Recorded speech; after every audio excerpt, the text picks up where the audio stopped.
Yep. Yo. What the hell? Legion of Knicks P. Why the hell does it say that? I don't know. Something's wrong. My computer's acting really stupid, man. I don't know why it says Legion of Knicks P. I did not put P. I don't know what P is supposed to mean. But to tell you guys, I ain't gonna change it now.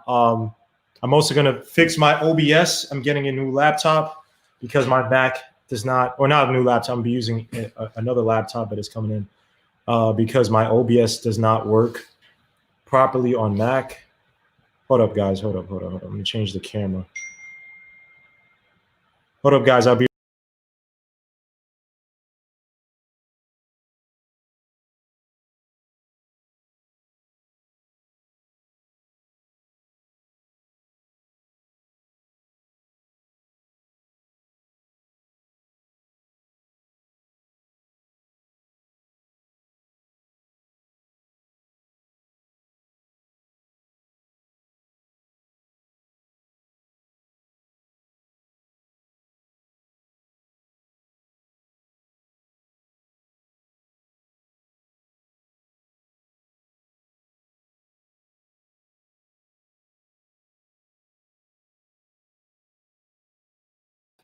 Yeah, it's live, man. Apologies for that, guys. I had to switch the camera.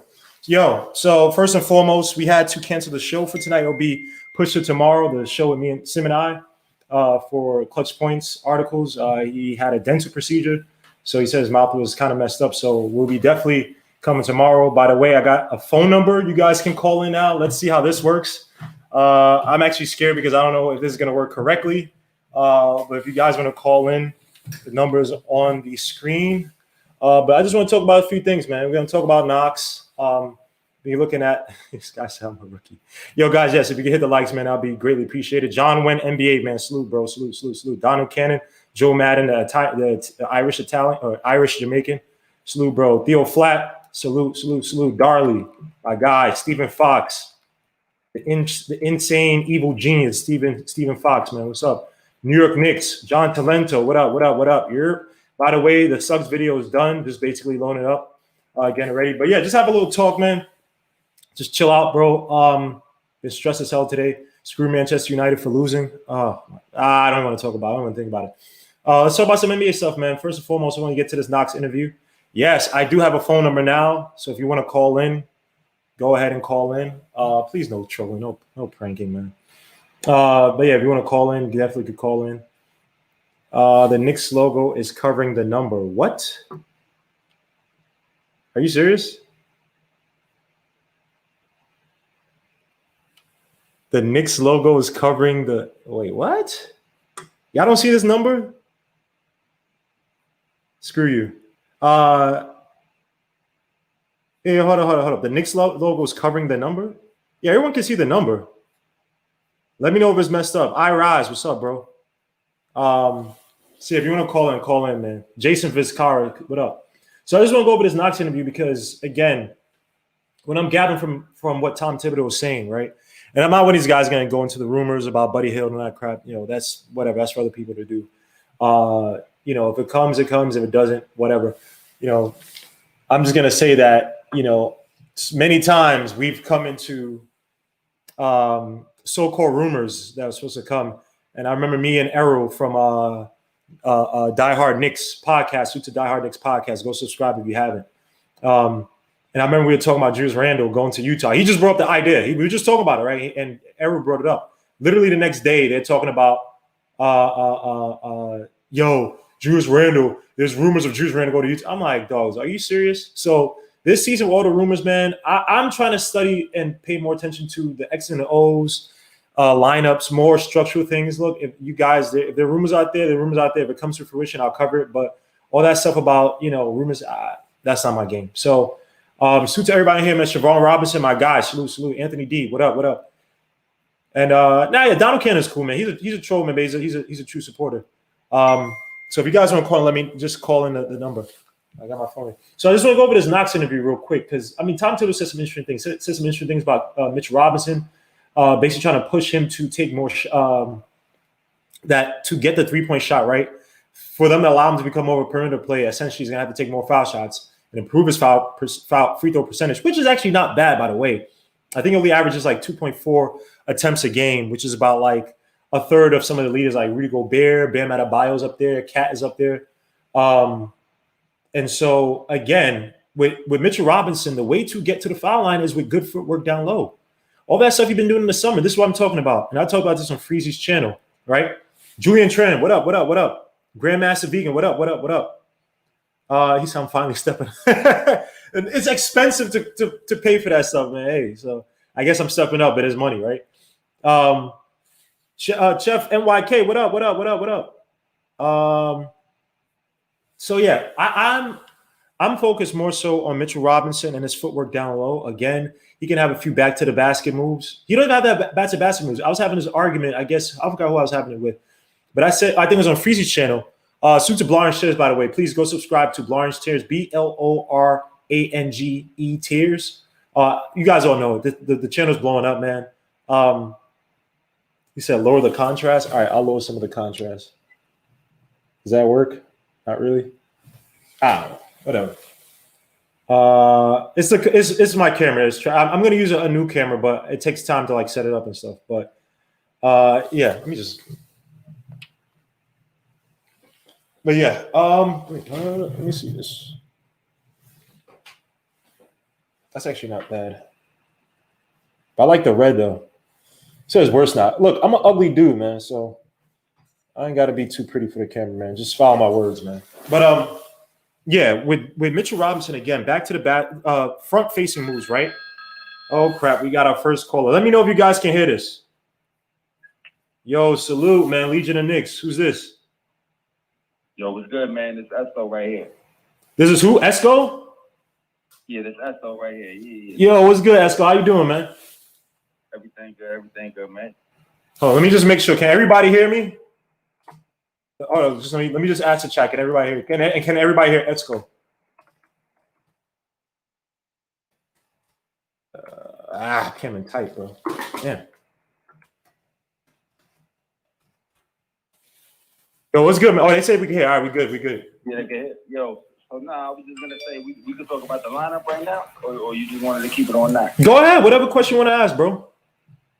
Okay, yeah. So they said, hold on. Give me 2 seconds. They said the call is low. Hold on. Let me raise you up. All right, continue. My bad, bro. Yeah. Okay. So I got a couple questions, and you saying questions. So I guess for questions, I would say, like as far as positions, what do you think about like RJ at the 2 versus the 3? What do you think about Knox at the like the 4 versus the 3? I mean, like those type of things.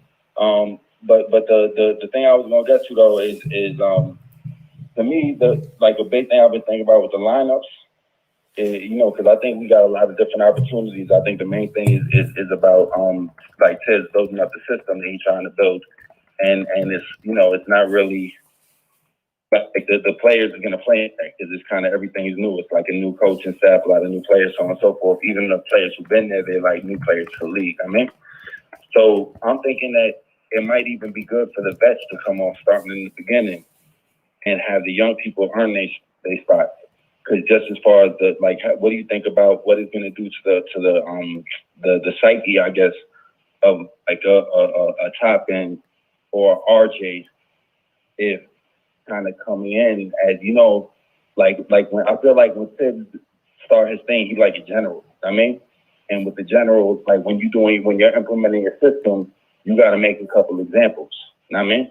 And right. I think it might be better to not have the rookies there, or not just rookies, but young players when he's doing that in that first row, and like kind of let them earn their spots in and kind of see, you know, to see the system I was doing to develop. What do you think about that? So damn, you asked a lot of questions. So let me try to go by the first question. So first and foremost, I think you asked about what do I think the lineup, right? Yeah, I was saying not seeing RJ at the different spots, like RJ at the 2 and the 3.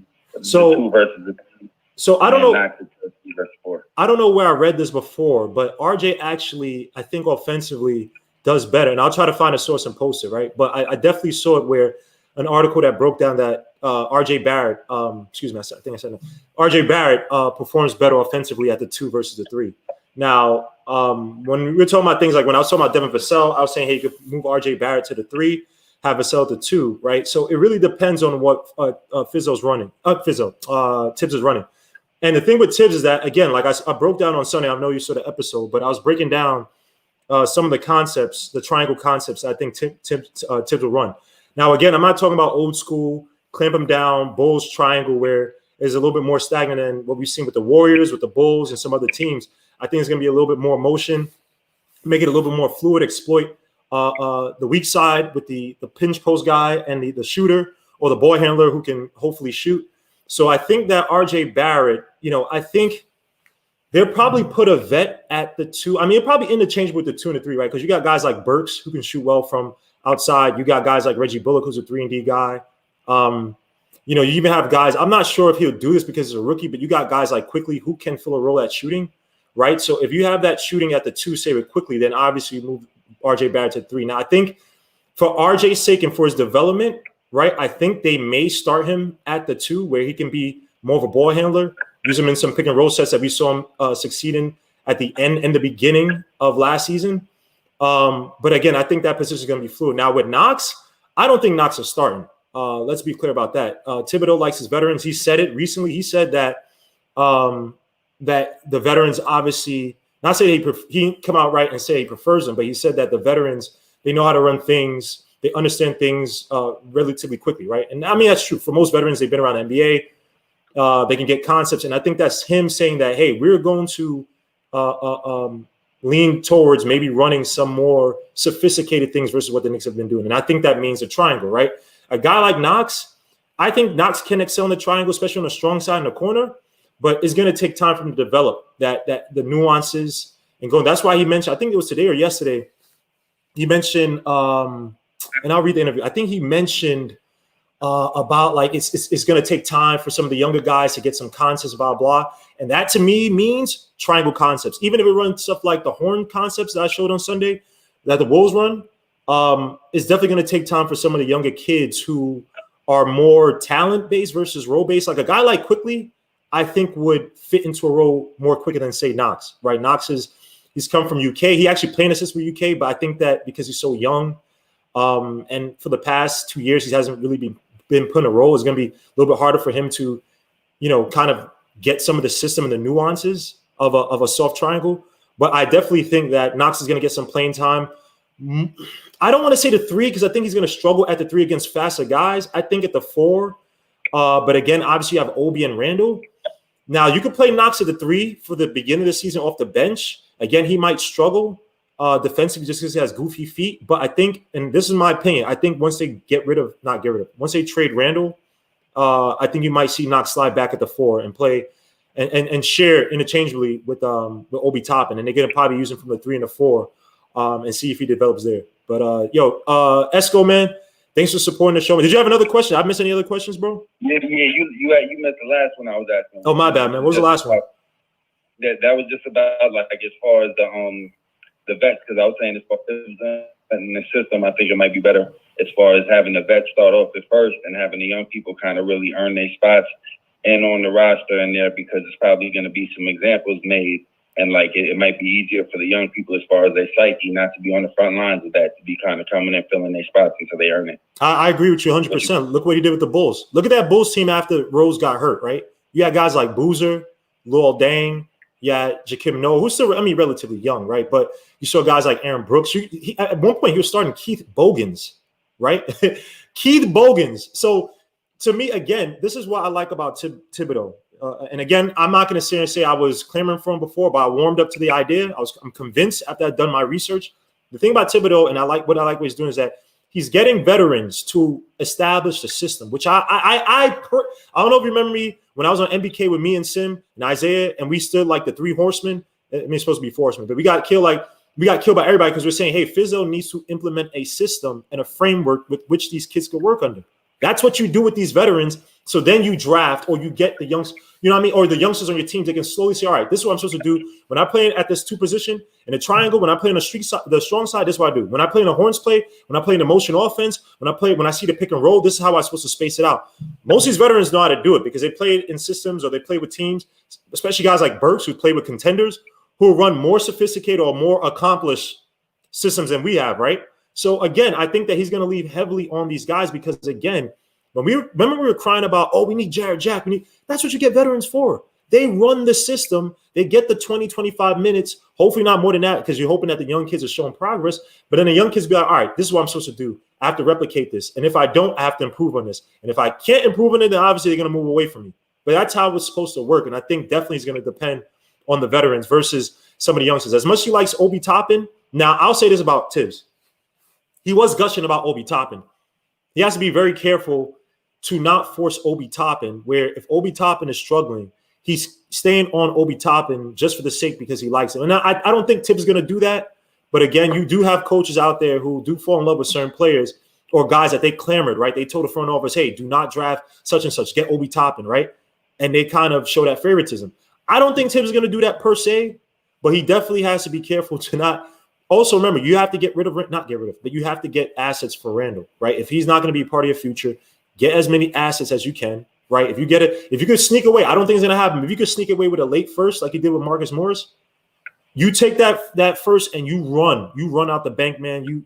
You're good, right? But again, he mentioned 4 ways to build his team, and one of those ways is through the draft. So it's going to be a long-term process for these Knicks, but he's definitely going to lean on the veterans to build out the system. Why do you think all these guys got 1-year deals, and even Austin Rivers, he got a 3-year deal with 2 years unguaranteed, right? So, yo, salute to you, Esco, man. Thanks for calling in, man, and thanks for the support, bro. Yo, let me give you one thing before I go. Yep. That's my ideal lineup. Like not for starting, but like hopefully if they earn it, is what I hope by the end of the season is that we can have a lineup with Ntilikina, Barrett, Knox, Toppin, and Robinson. And if we want to go small ball, we would swap out Knox with Quickly and have kind of Ntilikina and move up RJ to the 3. Hold on, let me read you off. Hold on. Before you go, let me read you off a stat from the Strickland. Salute to the Strickland for this. Let me read you a stat about Knox that people are gonna love, and this comes in regards to his pick and roll defense, right? Hold on. Let me find it because I know you guys are gonna be, oh my gosh, Knox, there's hope, right? So Knox and Barrett saw a lot of pick and roll. A lot of picks and screens sent their way. According to this article, it says that they were ranked 1st and 4th. It may have been for the team. I don't think for the league. It says, in fact, Barrett and Knox ranked 1st and 4th, respectively, for the percent of defensive possessions when they were the primary defender against a shooter coming off a screen this past season. Minimum 50 possessions per synergy tracking data, right? But let me give you something about Knox. Let me give you a positive before everybody kills me and say I'm a Knox hater. Let me just hold up. Give me 2 seconds. Let me find it. So, except for Knox, he most often shared the floor with Dotson and Frank Ntilikina as his backcourt mates, 2 players who are more than capable of handling their own on the defensive end, or more importantly, providing help when needed. Interestingly, the Knicks were a net positive when Knox was on the floor with either of those defenders. They were negatively rated when Knox shared the floor with any of the 8 other teammates he played at any of the 8 other teammates he played with at least 150 minutes with last season. So that means that Knox defensively, and this is what I talked about, he does. Oh, what? I have to somehow. So Knox definitely, when he's playing with a defensive guard in front of him or to help, and this is where his defensive field goal percentage, which was at the rim, which was better than it had a negative margin, which means that defensively at the rim, his percentage was better than that guy's percentage or the rest of the league's average defensive field goal percentage against that same player, right? Or whichever person he's matching up with. So Knox definitely needs a defensive guard in front of him. Maybe that's going to help him move along and develop better defensive instincts. But that's where, him leading or, having those stats with regards to blocks last season come from. You know what I mean? So definitely, if you could see, if Frank could somehow assert himself in his lineup and, Knox is there and he starts to mature, gets better footwork, builds a better lower body strength, I think you see a better defensive display by Knox. But he's definitely going to need that defensive guard in front of him. So, Esco, thanks for calling in, bro. And I'll check you out next time, bro. Peace. Salute. Yo, good talking, man. Peace, bro. All right, I got another Dunbar Anthony. Damn, people killing me with these calls. Yo, Dunbar, what's good, bro? G-Mo, Who this? I see you done stepped up your game. You Oh, done got a Lord. phone line now. You with the big boys now. Ah, yo, come on. I'm just trying to make it out here, man. Why you get on me, man? Come on, man. No, I see you're doing your thing, and we need more sensible sports people out here. Oh, thank you. You branched off doing your thing and so forth. You know, it's always Knicks family, so that's what it is. But I heard you say something as far as assets for Julius Randle. Oh Lord. Now, I need for you, and I've told Sim this already. What assets are we talking about? You're not going to get a bucket of Kennedy fried chicken and some fries for Julius Randle, okay? We're going to get what we get. Get him out of here. Goodbye. It was a nice year. Let's just move on with life. Now, I said this, sir. I did say this, right? I said earlier, I think it'll be hard to get a first rounder like we got for Marcus Morris, because to me, I think that Marcus Morris, any 3-and-D player, right? A lot of championship teams need them, right? Because of the heavy reliance on pick and roll, guys going on ISO, that's just where the NBA is going, right? A guy like Julius Randle, again, I said if you could get a first from him, you kiss the high heavens and you run straight to the bank, man. If you get a second for him, maybe, right? Julius Randle, to me, you know what he reminds me of? He reminds me of how Enes Kanter was looked at, right? A guy who, remember he was on OKC and they kept switching Enes Kanter out for every defensive possession, right? Switch him out for Steven Adams. I don't think Randle's going to be that bad, but if Randle can go to a team that needs size, now I don't know about the exact space, but I'm just thinking of teams just roster-wise, right? A team like the Rockets could use Julius Randle. A team like, but Utah, I think, just signed Derek Favors, right? So that might not work. A team like, say, maybe the Blazers, who they got, Nurkic? I mean, you can't really depend on Whiteside to really give you points down low. Again, I don't know the draft picks and stuff, so somebody in there could kill me and say, oh, they don't have it. Fair enough. I'm just looking at teams that could use a Julius Randle. Even the Celtics, I don't know. I don't know how they would move pieces. I mean, they would have to probably give us a draft pick, right? Or somebody that, Taco Fall they have. So I'm just saying with Julius Randle, they're always stupid teams in the NBA, man. Look how dumb the Hornets were this past season, right? You gave a $120 million 4-year deal to Gordon Hayward, a guy who looks like a shell of himself, who still is a valuable shooter, but at $30 million a year. So we got Worldwide West on our side. We got snakes on our side. Leon Rose was an agent, right? He knows how the inner workings work with stupid teams, how to fleece them, how to market certain players. And that's why I think that he's going to push for Thibodeau to play Julius Randle a lot. And I think that Julius Randle, if he buys into the triangle concepts, right? Now, I don't think they only ran triangle with the Bulls only 25% of his whole tenure there. So we're not going to be running triangle 100% or 85, 50%, right? If Julius Randle could buy into the system, give you a solid 18 and 10, right? Give you 35% from the field, from the 3-point line. Take most of his threes from the corner, or I think it's from the left corner, whichever corner he shot well from, right? Market this guy and package him, get a few second rounders, right? I agree with you. Look, I'm not a Julius Randle fan. I know Sim kills me. He's on that Julius Randle train. You know what I mean? I'm just the way he plays, kind of his selfishness is, him and Elfrid Payton. I wasn't a fan of that. I think he should have done more in terms of trying to help develop some of the younger guys, knowing that he's going to be here for at least 2 years. So to me, man, look, I'm on your side. I'm not the biggest Julius Randle fan like that, bro. But if you could try to get assets for him, why not? Why not? We got 3 second rounders for Ed Davis. You telling me we can't get freaking a second rounder for Julius Randle at the very least for an expiring contract? And it's the same team that said we'll take on bad contract, or we'll take on. There's rumor that they'll take on disgruntled stars. So they find a disgruntled star that they like that fits the system, that may be disgruntled because they just didn't fit that team. Maybe they're not a bad person, but the coach and the organization just not a good fit. You know what I mean? That's a valuable piece right there. So again, go ahead. Here's the thing. Mm-hmm. Here's the thing with you. I'm gonna be serious because I've been known to kill Julius Randle. I kill him all the time. Yep, they said in the chat you do. I kill him all the time. But here's the thing: it wasn't his fault that he was placed in the position where he was from a desperate previous regime and a coach who didn't have a proper system to a proper system, and then all of a sudden, for some particular reason, thought he was going to be a point forward when he was never a point forward. Just because a big man got a handle or got a little bit, or I don't want to even give him a handle.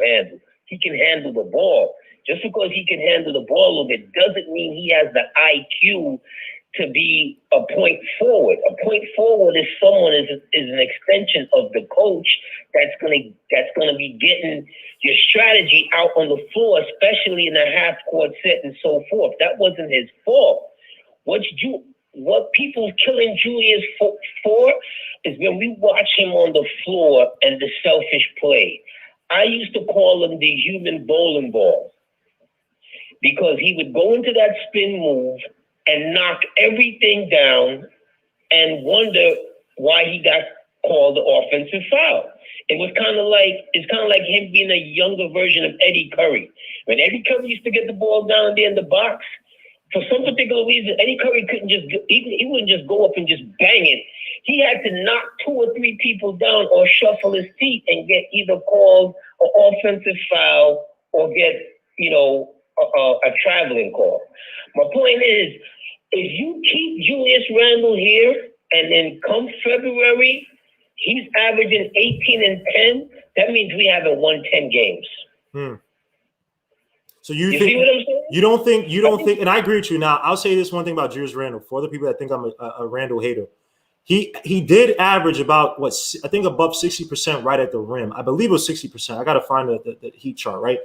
If Julius Randle could buy into the system, right, and there are parts in the triangle, right, and the triangle concepts where if Julius Randle gets his butt down low, right on the block, right, I've never minded, and in fact, I liked it when Julius Randle got right on the block, down low, deep in the post, gets the ball, one body shimmy or body hit, puts it right at the basket. I've seen him do very well bullying guys down low. Now, when he gets to the foul line, when he gets at the, all that other stuff, that's when he starts to go into trouble. And I'll say this about Julius Randle. This is why I get so mad at Julius Randle. You should know when you're playing with a crap coach like Fizzo, right? If Fizzo's telling you, be a point forward, whatever, blah, blah, blah, right? I think it's sometimes up to the players to say, hey, Fizzo, this ain't working, right? But again, is Randle really that type of player? He's a guy who's never got proper coaching. He's learned from Kobe. Rest in peace, Kobe. Kobe was a ball hog, right? He's never learned how to really play team ball. And that's up to him as well, too. But I'll also say, hey, he's never got proper coaching. And so it's both ways with Julius Randle. I'm not trying to make excuses for him, but he definitely has to find a way to be effective. Because look at it, man. You got Thibodeau here. If you start trying to run that bull in the China shot from the foul line type of stuff where you're trying to spin the Rella, that crap, Thibodeau's not going to play you. And they'll probably sacrifice not getting a draft pick for you or getting you to a contender, right? Just because they need the team synergy and the chemistry and the development to be intact, right? They don't need you, Julius Randle, doing that BS if it's going to be the detriment of the team, right? So if Julius Randle buys the system, it's going to make him look better because they're going to get him in spots. Look what happened with Boozer. Boozer looked great. I mean, Boozer was great with the Utah Jazz and Cleveland. Not great, but really good. But he looked good in that Bull system. Here's the thing. If you have a proper off season where you can lay out your strategy, that's different. You only have a couple of games, and then by December 22nd, it's lights on camera. Let's go. The strength of this team the strength of this team offensively is not the front court. It's the back court. For some of the outside of Elfridge Payton, offensively, the strength is the back court. We don't have time here to wonder if Julius is going to dribble, make a late pass, or if he's going to buy into the concept. You need guys who's going to be able to automatically have a certain level of efficiency within their game. Julius Randle has never had a certain level of that type of efficiency. And I hate when I have to roll on him like this because he's a viable player. The man averaged 18 and 9. You understand what I'm saying? But on a bad team. Same thing in New Orleans. He averaged, 19 and 9.5, but on a bad team. I feel you. But I did see more facilitating chops with him when he was with the Pelicans, especially after AD went down. So he knows how to do it. Is that he's one of these players, I think he has to believe in the coach and feel that the coach is smarter than him, right? But yo, Dunbar, thank you for calling in, man. I gotta move on. Absolutely. Keep doing your thing, brother. Yo, salute to you, Dunbar, man. Hopefully you call back in and support the channel, man. Salute to you, bro. Peace. Got you, fam. Salute. Yo, so let's get to this. I see Ron Cleveland. Let me just get to this. Get Ron on next before I sleep. Let me just get to this Kevin Knox interview real quick. He said he's drunk. Come on, man. All right, let me talk to Ron Cleveland now, man. Yo, Ron, man. It's good, bro. Yeah. What's going on, man? Oh, it's good, man. It's good, brethren. Hey, first off, man, Guillermo, salute, man. You've been down in them trenches a long time, man. You know how we roll. Yo, all day, man. All day, much love, man. Much love to you. Yo, by the way, guys, just while Ron is on right now, man, I'm going to post in the chat. You guys, man, we supported Big Freezy's channel to where it was at 181, and now it's almost at 600. Yo, get my man Ron Cleveland's channel up, bro. I'm a post in the chat. It's man. It's the Knicks. There's no excuse, man, for all you guys to be in here and not support man. You know what I'm saying? So hold on. Let me just give me 2 seconds, Ron. I got a copy. Yeah. Oh, 114 subs. All right, so people are listening. All right, let me get you up right here. Ron Cleveland's channel. I can't type. Man. Stop playing around, man. Salute to Ron Cleveland. What you got on your mind, bro? Man, Guillermo. Ain't but one thing to talk about, man. Oh Lord, who's that? Frank? It's Kevin Knox. Oh Lord, did you at least hear my compliment on Kevin Knox with how he played with Dodson and Frank defensively? How the team was a net positive when he was. So I'm giving Knox credit. Hey, Guillermo. Hey, I'm Richard, man, and I'm gonna tell you, anybody who done heard me on Knicks Fan TV, they done heard me give Kev the business. You know what I mean? But you know what I mean? Sometimes you got to sit back and you got to reflect and you got to look and analyze situations, man. And the video I did today on him, I went and looked back to his rookie season. The guy averaged 12.8 points, had almost 5 rebounds a game. You know, made the all-rookie team. And then what happened the next season? Front office malpractice. We brought in guys with that old regime that shouldn't have been on the team. That took minutes from him. So that had a lot to do with the man numbers. Because anybody to do what Kev did in his rookie year would have gotten the start the next year. It ain't even a question about that. So we know the guy was not in a conducive situation to win it. But what got me so hyped and ecstatic about this kid? So to me, last year, I'm throwing that out. That don't even count for none of my guys, man. None of these guys on the Knicks team. Last season was a throwaway season. We didn't have no direction with the coach, none of that. You know what I mean? So we got to really give these guys a break. Even DSJ, all of them, man. And now it ain't no excuse after this season. You know what I mean? You got Tibbs, and you know what Tibbs gonna demand. But what excited me, and salute to Kevin, man, on Knicks at Night podcast. Y'all check that out, man. Kevin made a comment, man. He said for Tibbs to be saying that he was impressed with Kev through two practices, that says a lot because they were practicing defensive concepts and principles. They hadn't done nothing offensively. So any Knicks fan, you should be excited about Kevin Knox. That kid is ready. I'm telling y'all, man. Let me ask you this though. Do you think that Thibodeau is just saying those things because if he says differently? No, Guillermo. I didn't mean to cut you off. Now you good. Thibodeau. He's a straight shooter. He ain't flubbing. He ain't doing none of that, man. He from that 90s tree where defense win championships with Pat Riley, Jeff Van Gundy. So he ain't gonna hold no punches. If you need to work, you need to work. You know what I mean? But hey, shout out to you, man. Keep doing your thing. I know other people want to call in. I'm not gonna hold the line up, man. But Knicks family, y'all get ready, man. Friday, we gonna do this thing like we always do. You heard me? Man. My guy Ron Cleveland again. Go to his channel, man. Go support my dude, man. That's my guy. Again, probably gonna be on tonight because I'm gonna be putting out the Jalen Suggs video. I'm gonna put it out tomorrow, but I'm gonna find out it's done. I just have to watch the finished product, make sure everything's good. But yeah, I'm gonna do that. And again, guys, I will be here on Friday night. I will be here covering the game Friday night. So please join me, man. I'm gonna be having my corny gentrified neighborhood beers. Why did I say that? I'm gonna have my corny beers and probably some terrible junk food because I've been actually eating healthy a little bit. You know what I'm saying? After Thanksgiving. Why am I trying to pat myself on the back? But I'll be here on Friday covering that next game, giving you live coverage, analysis, having people call in. I'll probably have the live chat going up. I don't know if anybody wants to join the live chat tonight. Let me know if you want to come to live chat tonight. Give me a 1. But let me get to everybody's mercurial. What would be the right word for Kevin Knox? Forsaken, forgotten? I don't know. First of all, the new Rock Marciano song. Which song is that? His last album was dope. By the way, go to Tri-Burrow's channel.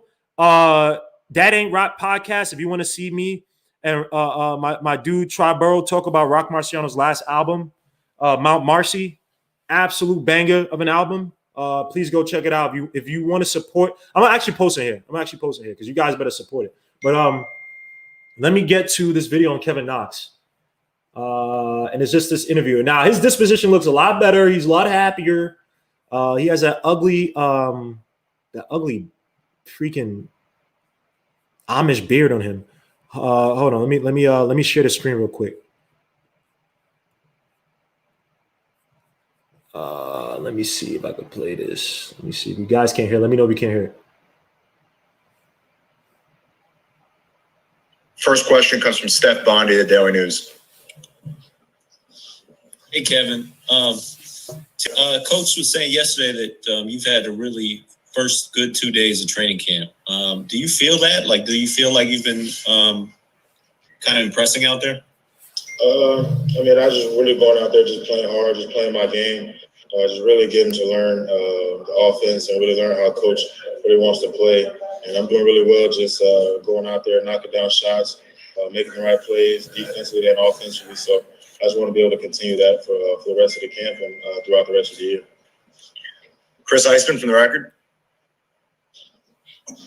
Hey, Kev, how did you spend the offseason working on the most? I mean, what was some of the things that you were putting the most attention to? I really just getting stronger, upper and lower body, just being able to, get to the basket. Really been working on my shooting. I got a lot of shots up every single day. Really working on my handle, a lot of my post-ups too. But really just getting stronger. Staying in shape is one of the biggest things that I think I really focused on this summer. Really just conditioning, taking my conditioning to another level. And I think that's really been helping me throughout camp. Mark Berman, New York Post. Yeah, hey, Kevin. Do you feel like this roster might be a better fit than last year's roster? If some of the improvements are made, say, by you and R.J. Barrett and Obi Toppin, do you feel that this could be a different type of team than last season's in terms of athleticism and stuff? Oh, yeah. Last year, we brought in a lot of new guys, so it was kind of tough, really adjusting to the new players that we have brought in. But I think this year we really did a good job of bringing in some veteran guys to really help with the young guys. We really got a lot of young talent on the team. So, we really be running in transition a lot in practice, using our athleticism, getting out on the fast break. So I think the way that coach really wants us to play this year is really fast because we're so young. We got a lot of athleticism, so he really wants us to fly up and down the court, which is kind of something different than last year. Steve Popper, Newsday. Hey, Kevin, besides the system that Tom is putting in, does just getting a new coach who maybe is in your corner kind of give you a feel like of a fresh start here? Oh, yeah. The whole coach staff, the whole organization really has a lot of faith in me. They've really been pushing me all summer. Coach has really been reaching out as much as possible. I really getting a lot of working with the different coaches that we have on staff. So, it definitely feels great, to have the organization behind my back. And I just really want to go out there this year and just prove a lot of people wrong. Just go out there and just play hard and just really win games. Otis Livingston, CBS. Kevin, your thoughts on when you look around everywhere, it seems like there's a Kentucky guy. How's that feel for you, man, to see so many familiar faces at your alma mater? Yeah, man, that's good. I mean, Kentucky's has a lot of guys in the NBA, so I mean, it feels great to really have a few players on the team. Guys on KP, he coached there. He coached me and a lot of players in the league. So really just having a lot of the Kentucky family here, I mean, it's really good. We just know how to work. We're gonna work hard, and we just really just going out there and just playing hard every single day in practice. Just doing what Kentucky players do. We'll take two more questions. The next one's from Mike Vorkanoff for the Athletic. Hey, Kev. I just want to know that your role offensively kind of bounced around the first 2 years. Has Tom let you know yet kind of what he expects or hopes to get you in an offensive role this year, whether it's more on the ball, more spot-up shooting? Just have you gotten an indication yet? He really just wants me to be aggressive. He really wants me to be able to rebound the ball defensively, be able to push the break, make plays, knock down open shots, be aggressive, get to the basket. He really just wants me to just be aggressive. I mean, that's kind of just the really message he's really just, relayed to me.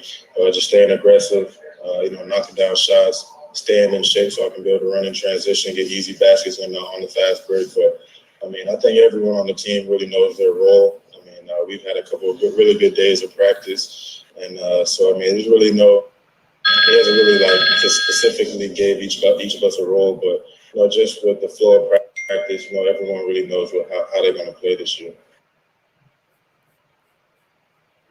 So, yeah, that's it from Kevin Knox. Again, they kind of been fairly mum on this system. Be interesting to definitely see if it's different from triangle, the horns plays that he ran with the Wolves. Obviously, with the horns play, you had Dieng, I believe you had Pekovic there as well too. He had Cat. You had sizable forwards, right? And when I broke it down on Sunday, by the way, I just put the invite to the people who want to come into the chat. I was breaking down on Sunday. I'm really interested to see because you have so many forwards. Now, they're definitely going to play Randall. I think Mitch is going to get time. You have Nerlens Noel there. I don't think Labissiere is going to get much. He'd probably be a G League fodder. MKG, again, I think they signed him, MKG. The other guy they just brought on to Exhibit 10 contracts.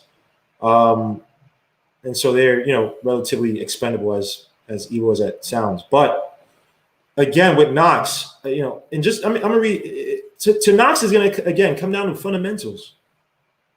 Your talent's going to show through if you follow through proper fundamentals, right? Now, let me read this thing about Knox's defense real quick, right? So from the Strickland, it says, the Knicks saw the greatest percentage of off-screen movement from opposing offenses in the NBA this past season per Synergy. By the way, go sign up for Synergy if you have money.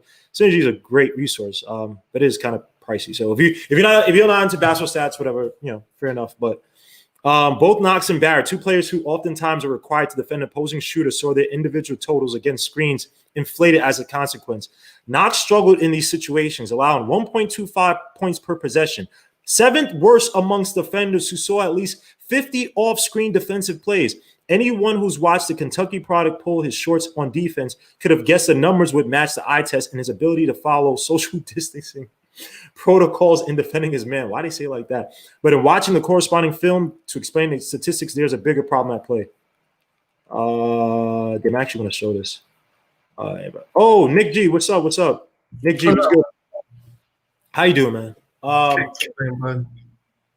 Cade had 29. I don't even want to talk about it, man. I got the Jalen Suggs video coming out tomorrow, man, on his first two games, man. Cade, and I covered the Oakland game. I don't even talk about Cade, man. Cade is just he's a good player, man. So how you doing, Nick? This is good, bro. I'm good, man. I'm good. It's tantalizing with Cade, man. Anyway. So what we talking about? Because I missed most of your show. I was like on 2K and just got distracted. This guy is saying he's on 2K. This is how he treats my show, bro. I've shown Nick the utmost respect and love. This guy talking about, yo, I just finished 2K and I just want to take a dump. But before I take a dump, I just want to come into here and just, I don't know. What are you guys talking about? How do you treat, hey, look, we're talking about Knox. We're talking about Mitchell Robinson. Today, Tom Thibodeau, I believe, is talking about, Knox's work as a perimeter shooter, that he'd have to improve his free throw percentage, or I guess his time at the line. He's really shooting, in the 70s, 74? Yeah. Something like that. Only 2.4 attempts a game. But I think that's a hint that they want his fundamentals at the rim, right? They want some type of footwork down low, right, where he's able to draw fouls, and it's like, all right, then we expand your game to where you're shooting shots, right, where it doesn't take us out of the rhythm of things, where you are contributing and you're not just chucking up shots that we don't really feel or have any faith in. And then I talked about Knox, and, you know, just as the interview he gave today, he seemed a lot happier talking about the system, even though they're not really saying much about the system. I don't know if you saw my episode on Sunday. By the way, just so I put out here, Nick, I believe on Saturday or Friday, texted me, yo, watch this video on the Knicks. Fundamental. And I clicked on it, and it was talking about system. I was like, no. I don't see nothing from this. And I texted him like, Nick, I can't watch this. I was gonna have an episode on me talking about Thibodeau in the triangle. So again, I have not watched it. Mr. Really? Fundamental, nope. Well, I'll watch it now because I did the video already. But say I don't want to be like I'm stealing anything. I did not watch the video. I didn't touch it. All the video stuff I did get from B-Ball whatever. B-Ball Breakdown, yeah, because they had all the triangle. They had like 10 to 20 plays of him running triangle with Chicago and the Wolves. So I needed something. I just picked the ones I think would fit the Knicks. Okay. So again, don't look at me as me stealing. I'm not stealing. Salute to Mr. Fundamental, but that's funny. Man, I don't want to be like a thief, bro. Like I didn't film these. I don't have the games, you know, stored up somewhere, so I had to go to B-Ball Breakdown. But you know, thank you, Nick. Nick is very knowledgeable, by the way. If you guys can encourage him to open up his own YouTube channel, this guy is very knowledgeable. He's a wonk. That's a very good name for somebody. He's very not nerdy, but very intellectual within like a field, a space, whatever it is. But yeah, what do you want to talk about? This guy, Nick. But okay, so long time ago, let me just give you something else. A little hint. B-Ball Breakdown actually had a series where when Phil Jackson was president. Background on nah, rich boy. You don't even want to know what my 2K name is, but I'm so much trash on 2K. It's not even funny. I haven't played 2K since 08, man. Oh man. Terrible. I need Viagra to get my game up, man. All right. Yo, what up, man? What up, bro? What it do, Knicks Nation? What up? This guy just comes on, disrupts Nick G. We're having a good conversation. He got Khalees in the background, half naked. Like, come on, this guy. Get your life together, man. I had a thing for Khalees back in the day too. I did too until I realized she was crazy. I think Khalees was hot in that first song. She actually is beautiful, but yeah, she is crazy, but she's beautiful. But B-Ball Breakdown had a series on the Knicks when they were running the triangle, and he actually pointed out some of the shortcomings of Hornacek's version of the triangle, and he actually blamed players more than anything else, because you could tell certain things that they're doing and they want them to do, but the failures were the players and their lack of commitment to it. And that's what Hornacek said. He was like, the guy, what did he say? These guys don't like the triangle or something like that. He said like they don't like this or something. He said that back in the day. And looking at the triangle, it's funny because if you watch, I'll get it right now because I actually posted it. You know, you had teams like the Warriors running triangle looks, and when everybody goes, oh man, there's so much movement. Oh man, it's like, well, the triangle in the NBA, it's like the holy grail for coaches, but it's like no one wants to touch it because it's like if I'm a coach and I'm hired here, if I'm a lame duck coach, I'm not going to sit here and try to force these young players who, one, they don't have really any college development, the majority of the at least the good ones, right? So, you know, they're very young. They're basically allowed to do whatever they want. Not saying allowed to do whatever, that's not the right way to put it, but they're not pressured to learn systems, right? Right now it's a players league, which good ways, right? They're getting more money. Salute to that, have more control and leverage over their futures. But, you know, the coaching, it comes at a premium because it's not truly allowed. They're like a handful of legit good teaching coaches in the NBA. So you're not going to sit there and say, look, I got hired by the luck of God. I'm a first-time coach.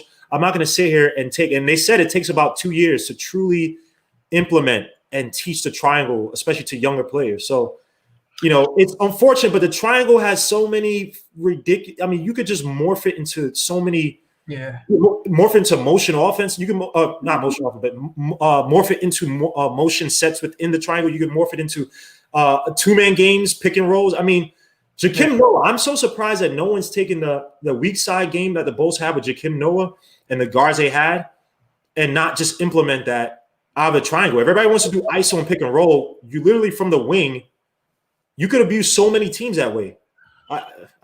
It's just okay. So, like the first thing I thought when you mentioned like modernizing the triangle, it's tough, of course, because you don't have what made a triangle especially effective was in the 90s you had illegal defense, right? Right. So you would always end up having a player one-on-one matched up, right? So now what is the most modernized offense is actually the Princeton offense, which is the basis for motion. So like when you have motion and you just start running stuff off motion, just constantly baseline cuts and stuff like that, and having the defense constantly shifting with two shooters on the court, man, it's just, it's crazy. But I don't know. I wanted to hit some of the stuff. I don't want to talk like offense and stuff like that. I just want to hit on Kevin Knox. Then I'm gonna just sit back and enjoy the show. But like I feel like a lot's come out from Kevin Knox's little comments. I didn't see the whole thing, but it's like you can tell there's a calm confidence in him. He really seems more confident. When you're not playing, of course you're gonna be calm. You ain't got nothing to say. Well, I mean, is there? But like seriously, I want to give you a comparison. Let me just think about it. But there are players in their third year that don't get playing time that takes completely differently. Like I can't sit here and say that Kevin Knox is a bad player. Like he has a place in the NBA. That's where I always start with Kevin Knox. I start that with Frank too. They have place in the NBA. You can't just say like he ain't had no playing time. He ain't got nothing else to be confident about. Well, he could sit here and just be knocking himself consistently and just lowering his own confidence level. I remember Moutier before the year, the first year of Fizdale. He had a calm confidence about himself, and he actually proved that he was an NBA player. I'm not saying he's like an all-star level, which is what many Knicks fans look for him to be. And we got, I heard it on Freezy's show, and I feel like there's something that's wrong with the way people view draft picks. It's like people expect a lottery pick to be a star. They're supposed to be. How? They're supposed to be. What you mean? What number was Kevin Knox? Wasn't he like the third pick? No, Kevin Knox was the ninth.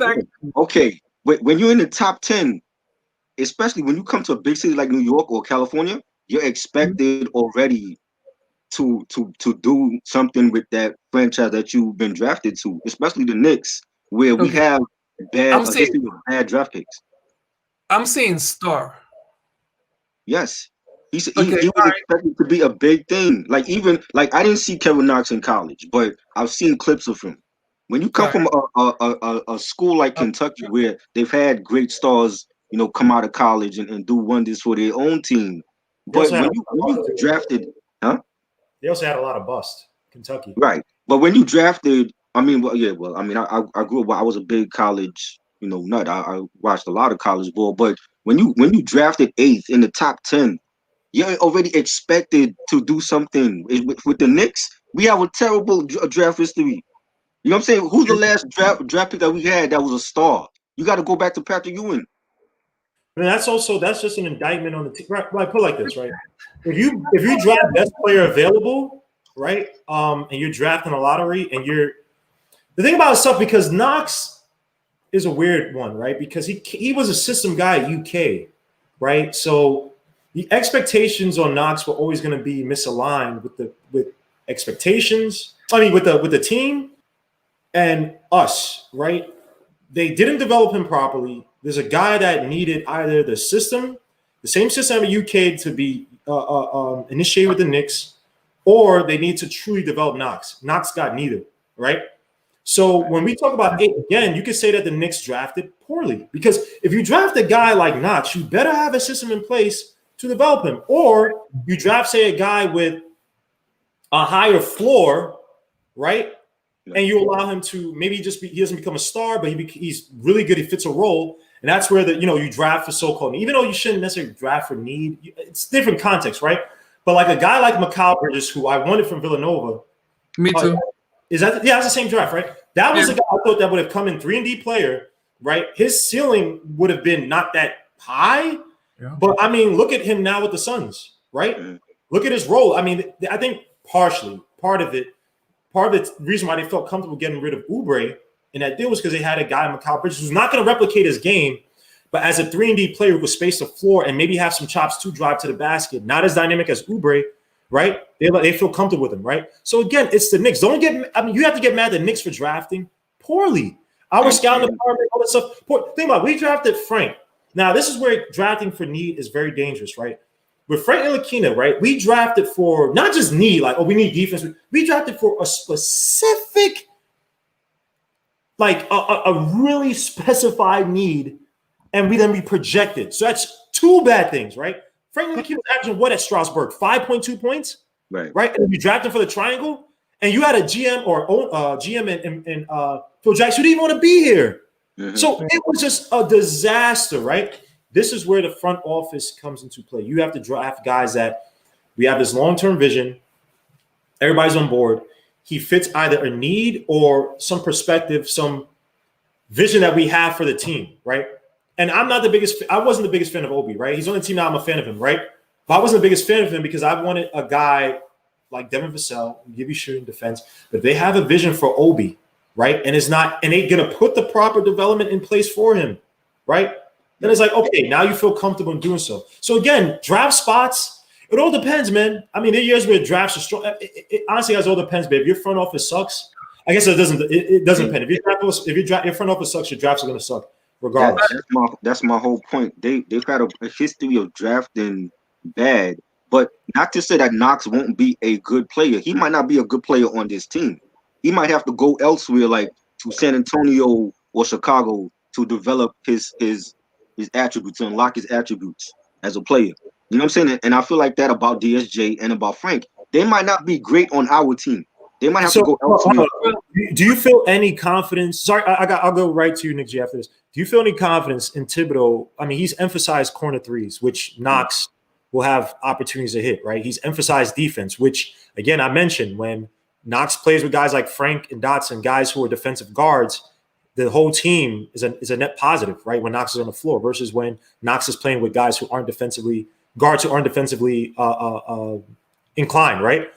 So again, Thibodeau is going to value backcourt defense, right? I think. I'm not saying that's the same, but I think from what he's saying, right? The fact that you re-sign Elfrid Payton, right? And it seems like, I mean, Frank is here, right? I think that he knows that this team doesn't have much talent, scoring talent like that. I think he's going to want to generate points via defense, right? So that means having Frank. So Knox is going to have an opportunity to develop here. You know what I mean? Not to say he wouldn't develop on a playoff team, but think about this. Knox goes to what playoff team right now would give Knox the minutes to properly develop? None. Right now, I could see him with the Hornets. With the Hornets? Yeah. I could see him with Denver. Denver would have meaningful minutes with Denver? No. I could see him like just being in the background. Okay. Let me just hit my one quick point is that Kevin Knox, before Calipari even said it, my draft guys always said Kevin Knox was a second contract player. They said it about Frank, second contract player. That's a great way to put it. We drafted these 2 guys with the idea that they were going to develop behind Michael Beasley, behind other guys that were in front of them. And by the time they get to their second contract, we could actually start making progress, like seeing what they really are. The plus side to Frank right now, or even Kevin Knox, is by the time they get to their second contract, because they underperformed the first contract, their second contract will be cheap. Right. So there will be a cheap role player that has had time in your system. The problem with Kevin Knox is he's a system player that didn't have a system. Right. You go back to Frank Ntilikina. So in some ways, he held himself back too because he's not aggressive. So he doesn't get the chance to use the things even if he had learned how to make a layup. So he's not aggressive to drive to the basket and try the layup to start developing, okay, I need to do this when a guy contests my layup.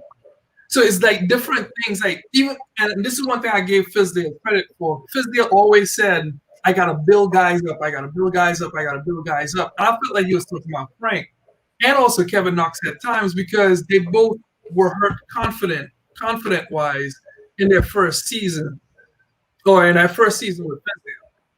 So, like, to me, just letting the kids play and just losing some of that problem of fear and stuff like that was okay. But then New York Knicks fans have to realize that there's 60 guys every single year that's drafted.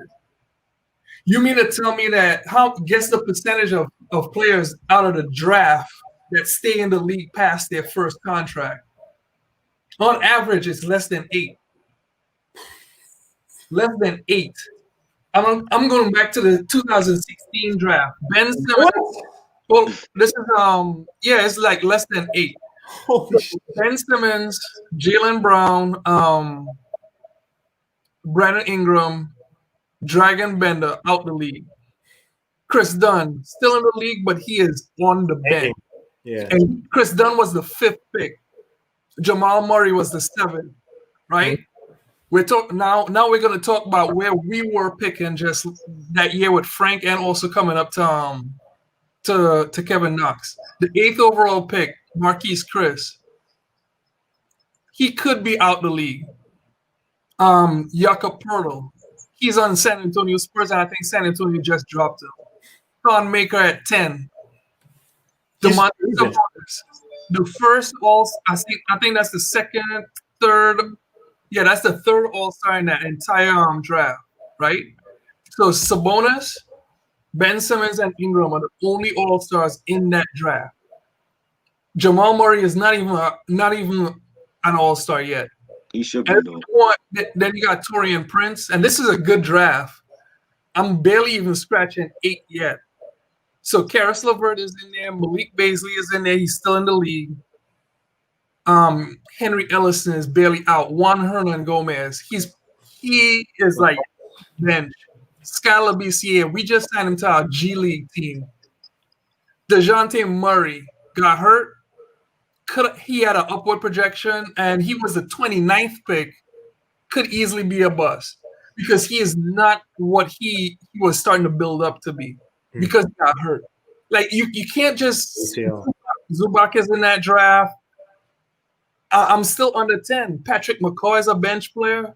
Go to the next year, you're gonna have the same thing. It's less than 10 guys is gonna be anything. So every draft, once you're not in the top three, you're trying to draft an all-star potentially, especially in your top 2.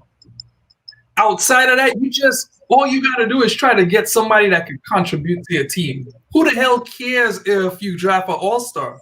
That's why I say New York fans have it wrong in their head because we're thinking all-star. Every time you hit the draft, it's an all-star. It's not always an all-star. It's bananas. Let me tell you though, it's okay when you are a lifelong Knicks fan and you see other teams.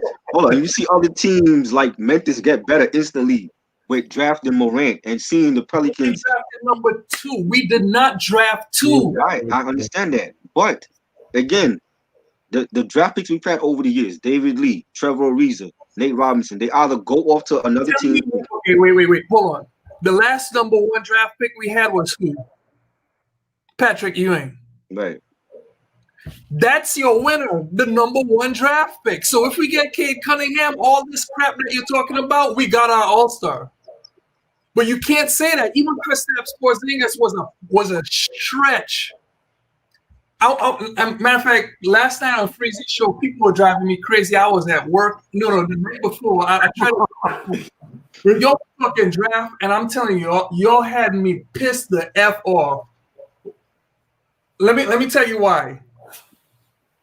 Somebody mentioned Luka, Frank Ntilikina, and also Kristaps Porzingis inside the same sentence, right? Let me tell you how unfair that is to all of them, comparing to Luka.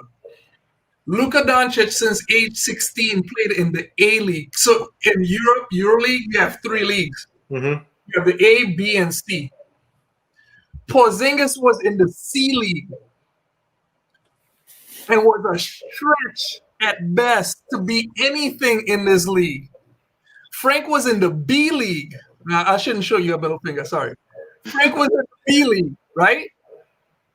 Frank barely even played and mainly played in the 2 position for Strasbourg. He never started at point guard, but here comes Phil Jackson saying, everyone said Derek Fisher about Frank, when really the real comparison was Ron Harper. That's who Phil wanted him to be. Everyone wants this lead guard out of Frank. Derek Fisher actually played lead guard for Utah, then goes back to LA and wins more championships. Frank has never been a full-time lead guard, but we have in our mind that this guy is going to do this what he did with another player, and it's completely beside what is reality. I've never watched this person play, but I'm going to guess what this person do. You can't do that. Like, even ESPN's comparison of Frank, like they compare them to like Kobe and stuff. Like, it's dumb. It's like, who the hell are you guys? Do you what? Someone compared Kevin Knox to I can't even remember the player that he compared him to, but a potential all-star.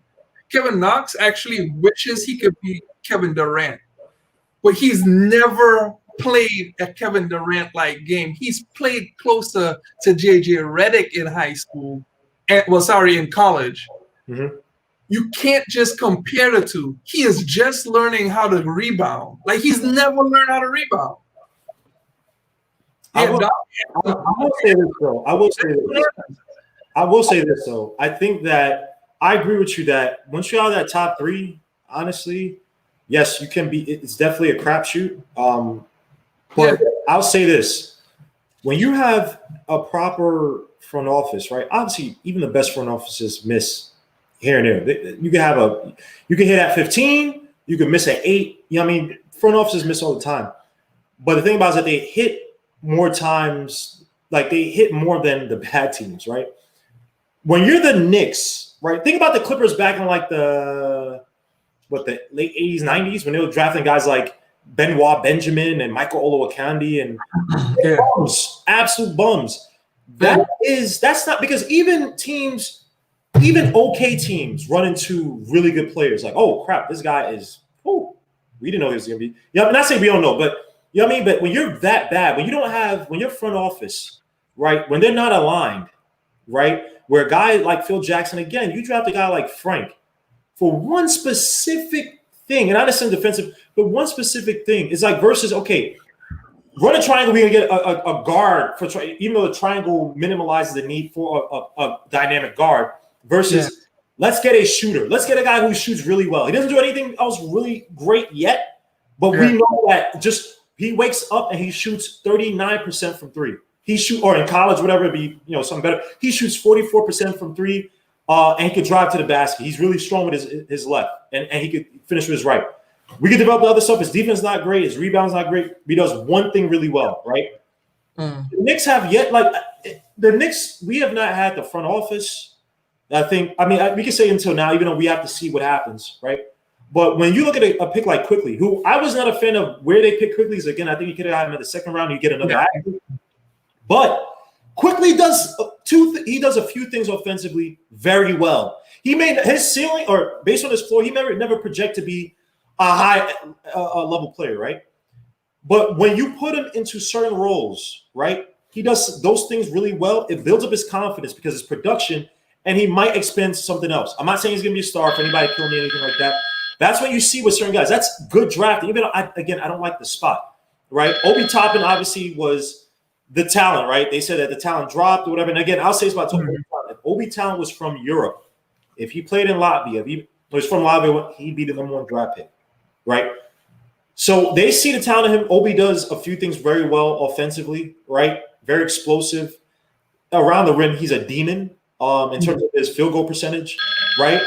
Picks very well. Let me answer this real quick. Marlene Perez. Well, we got a female caller. Nice. Hey, Marlene, how you doing? Oh, yo, this is Dolly, bro. That was Dolly. How you doing, Walling out, yo. What's good, man? I was like, oh, it's cool, man. We got a female caller, man. What's good? What's good, Dolly? This is my brother right here, man. How you doing, bro? Chilling, bro, chilling. Yo, I'm basically calling to make basically a point and also ask a question. Okay. And my point is that, yo, what do you guys expect Frank to do? Like, if he scores 12 points, gets 6 assists, I think to Knicks fans, that's a win. And it's like, bro, we drafted him so high up that's not all great. You know what I'm saying? I think because we're Knicks fans, we look at these run-of-the-mill, end-of-the players and hype them up. And it's like, oh, Frank, like, I'm not saying he doesn't have potential. I'm just saying that, like, we need to expect more in order for him to not be another tradable piece. But Dar, let me say this. Let me say this. A lot of people already see Frank Ntilikina as a so-called bust, right? If he gave you 12 points and 6 assists, right? I think Lonzo Ball is averaging what, 6 assists or whatever.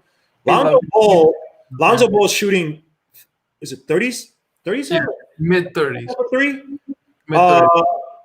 Off of six attempts, I think 6.6 attempts. I believe he's averaging 11 points. Is it, Nick? Do you remember? He's like 11.7 points and like 6 assists. And this guy is shooting 50% from the line, and people are forgetting that he was drafted number 2 by the Lakers, right? Exactly. Obviously, the Lakers overdrafted him because, his father, salute to his father, by the way. I like his father. But obviously, the pick was De'Aaron Fox, right?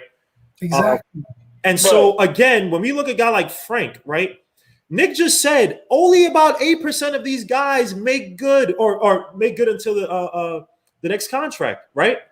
Like, there are a lot of guys in the NBA that people projected to be here and there. So Frank Ntilikina, again, to me, when I look at Frank Ntilikina, I've seen him play really good defense. People who say, oh, I watch Frank Ntilikina. You know what one thing he does really well? He plays on his hips, right? So Frank Ntilikina does one thing very well. If he gives you 3.5 threes a game, right? He's going to take more corner threes this year. If he gives you that, good defense, and can push the ball, move the ball, like, again, we're trying to sit here and say, let's justify our draft. We're never going to justify that draft pick slot. But if you get value from him and it's helping the team to become productive, what else can you ask from him? I mean, yes, we can ask for more, but let's be realistic about it. Frank is never going to become a 20 and 10 player for the Knicks.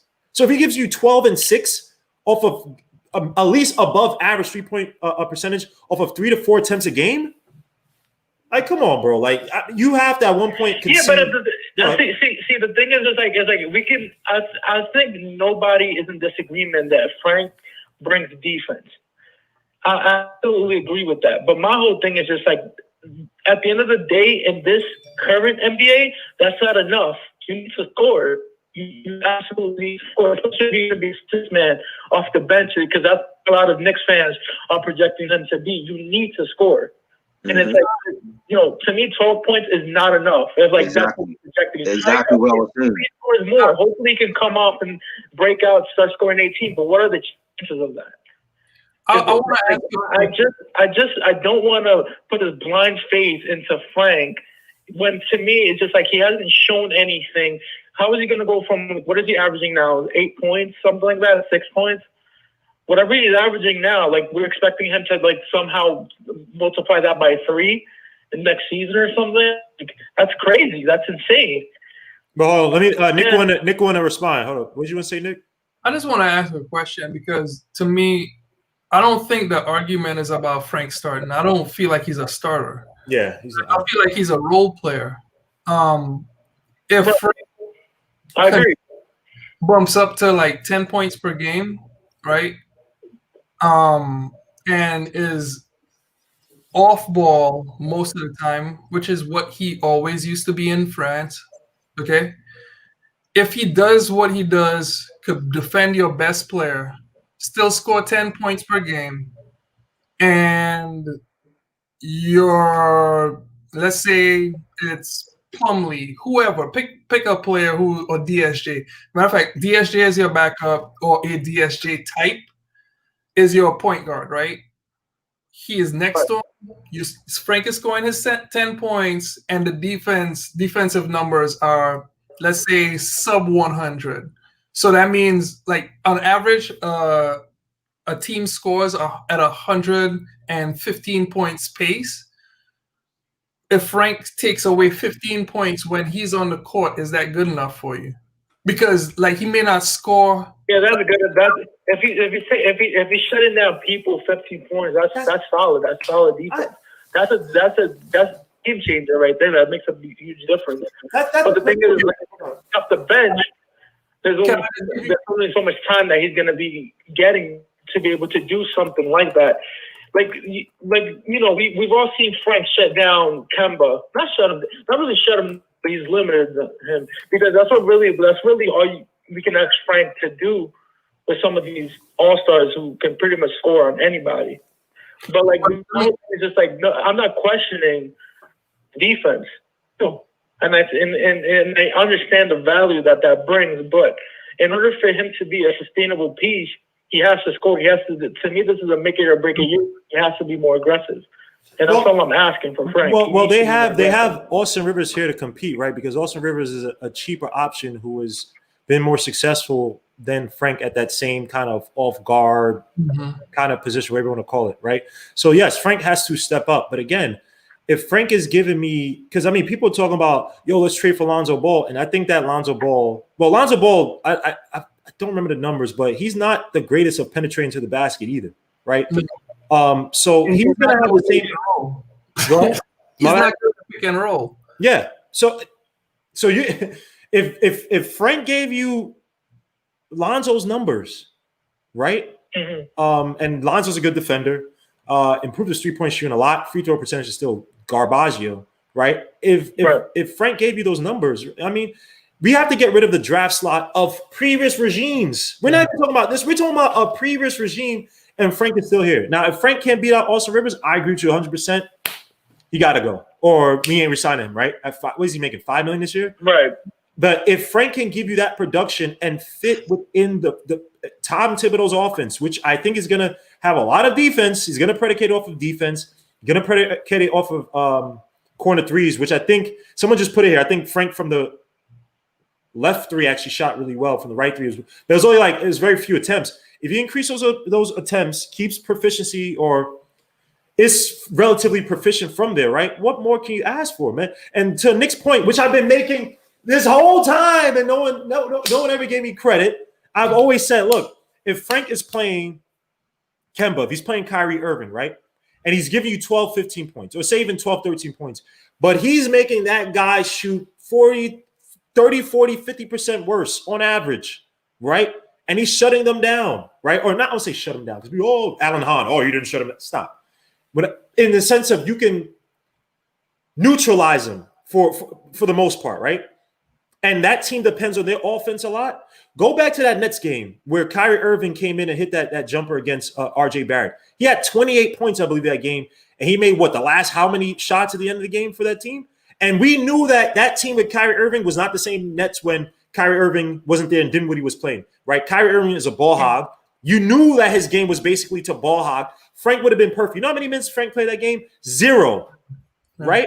So again, impact from in different ways. Now, again, I agree with you 1,000%. I'm not one of these Frank lovers that, Frank, he just played. No, Frank has to come in a little bit. Again, we have to play to his strengths, give him the confidence, and put him in position to succeed, which Thibodeau seems like he's doing, and other regimes have not done a good job of. But, Darley, thanks for calling in, man. Peace. Yeah, I got a question before you go. I got a question for you, bro. Go ahead.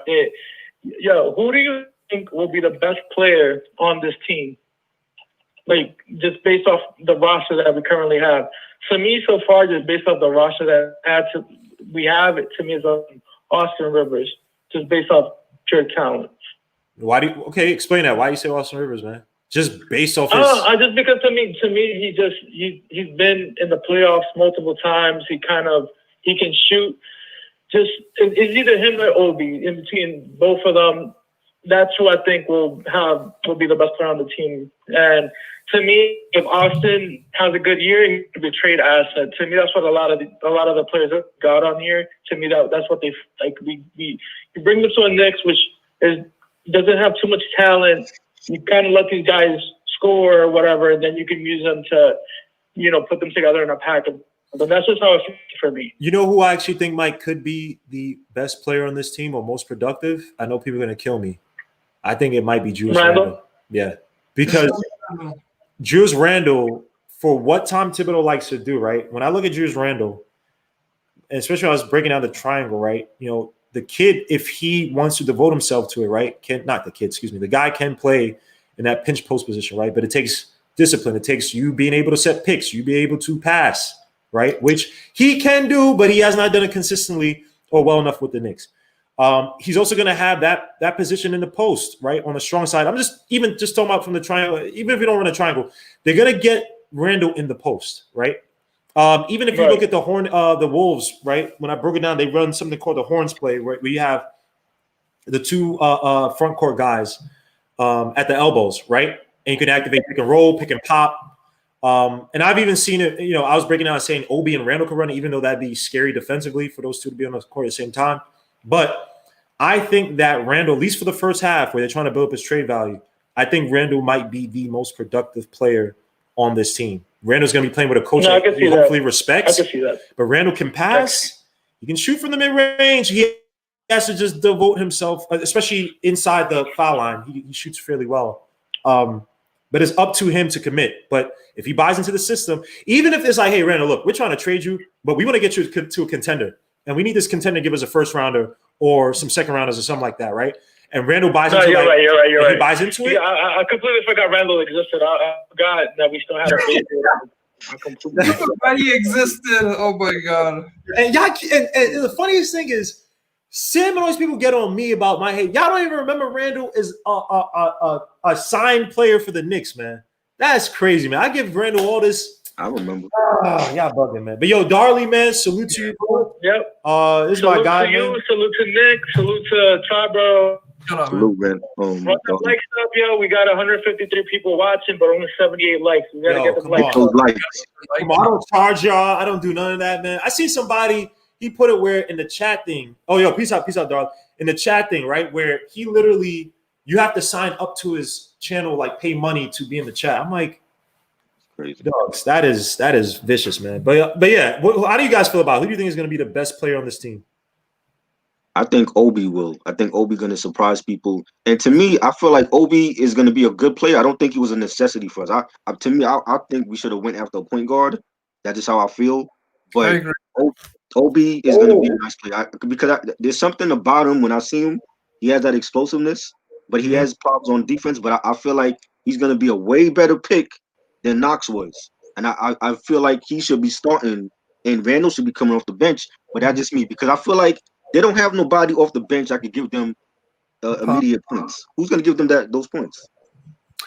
I believe, just like you, like Obi could become theoretically the best player on the team. I just don't think he's there just yet.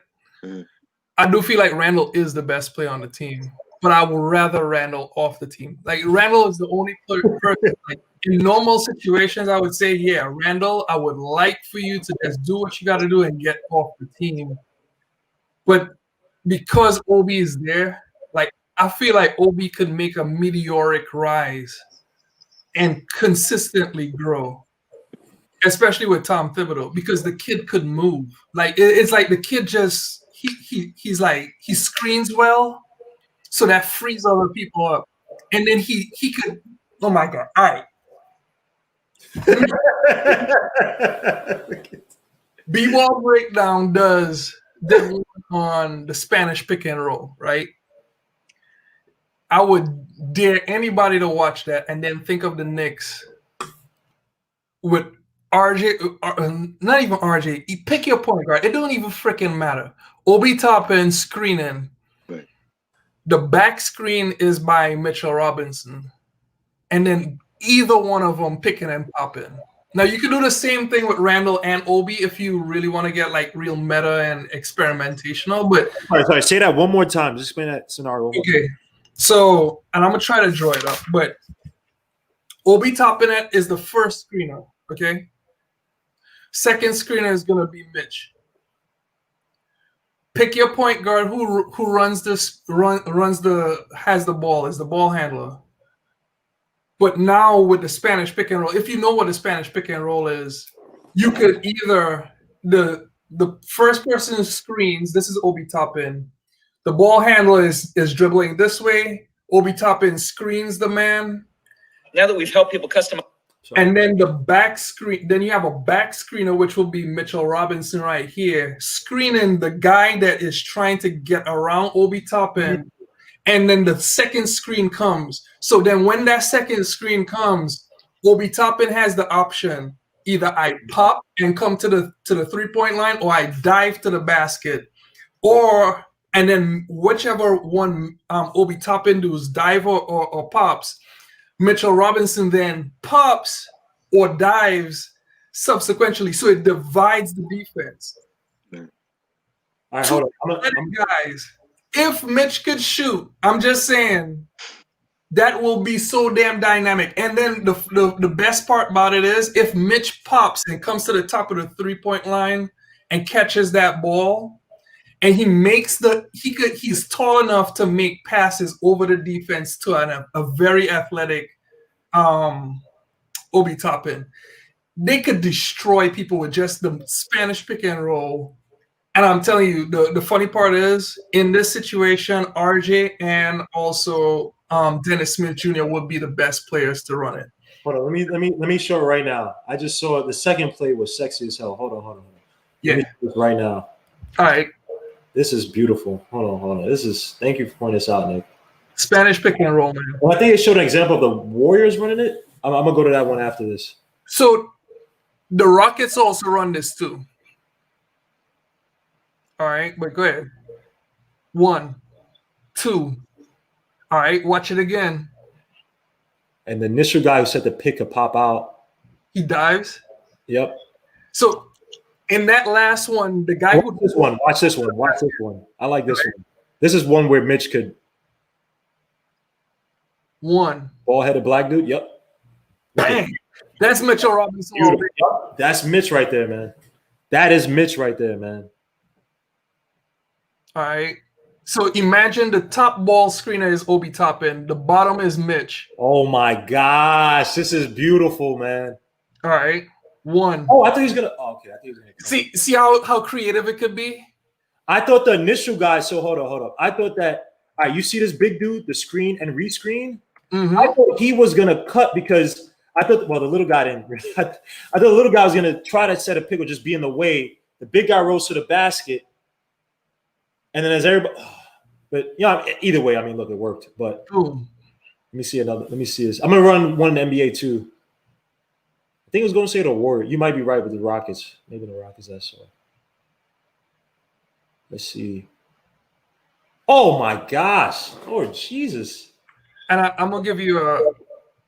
You know what's funny about this play? Get the guy down low. Oh my gosh, man! You know what's funny about that play? Fizdale did try to run that play. He did. You gotta hold up before. All right, I'm gonna play this video, but you gotta explain to me what you explain to the chat what you explained before about Fizdale and how with Spoelstra how you try to run things that players ran in high school like to their strengths, and then Fizdale tried to do the same thing with the Knicks, but it's just that he was a bad teacher. But just watch what the Rockets do real quick. Yeah, they did it more with Capella. So yeah, watch it. Capella says the thing. He says, "Oh my God!" And then Harden. Yeah. Oh. By the way, salute to you for that Game Theory podcast, man. I listen to that so much. Okay, hold on. Dan Decker, what happened to that guy? Screen the screener. He just missed the screener. But yeah, so it takes IQ. And the funny part about that play is It's either Fizdale or Hornacek tried that. Yeah, I think it is Fizdale. And the only player that ran the damn play correct for this team is Ron fucking Baker. Don't give Ron Baker any credit, man. Screw Ron Baker, man. It may have been Hornacek. Where'd you read this about? Where'd you read this about them running the Spanish pick and roll in New York? Yeah. Oh no, I just look at the roster. And Okay. Oh, you saw them. You literally saw them just run it. No, I just know it will fit with the team. I've seen it before in B-ball breakdown and other people, but like. Oh no, I was with the Knicks. You're saying with Ron Baker, just that he was the only one who tried. So it's kind of like an offshoot version of it, but I think it was the first year with Fizdale, but there was a play, and this is where I told you where Frank doesn't make good off-ball reads. There were off-ball reads in some of the sets that Fizdale ran, where Fizdale wanted the guard who is on the three-point line at the baseline to actually come around and screen the person's to screen the big man as the person is driving to the basket. And Frank missed that play at least 5 to 10 times early in the season, and also missed it at the end of that first season. But Ron Baker did run it before he got cut that year, if I'm not mistaken. I believe it was Ron Baker, but like either way, Ron Baker ran the play, and why in the world couldn't Frank Ntilikina do it? And that was my thing. It's just like he's not an off-ball reader. He just doesn't fit the triangle. And there's a good article, but unfortunately, don't have the videos by Elite Sports NY, and they break it down and say, they're talking about the Knicks. And I guess it was a thing back then. They were talking about, hopefully that it works for the Knicks, blah, blah. So it seemed to, I guess, Fizzo voiced that, or at least iterated out there that they're going to be running it because it breaks down. Talks about the Spain pick and roll designed to get shots at the rim or from the three-point line. It's perfect for the analytical revolution NBA. The most efficient shots come at the rim or behind the three-point line. As a result, the Houston Rockets and the Brooklyn Nets are okay. That's different. Just trying to see. Yeah, they said the Knicks are only running this a handful of times, which is the case for many NBA teams this year. This was 2018. And they said, it's becoming more prevalent. I wish they had the video, but the video doesn't exist anymore in the article. But and they talk about how it was effective against when the Rockets played the Nets. How it was confusing for them.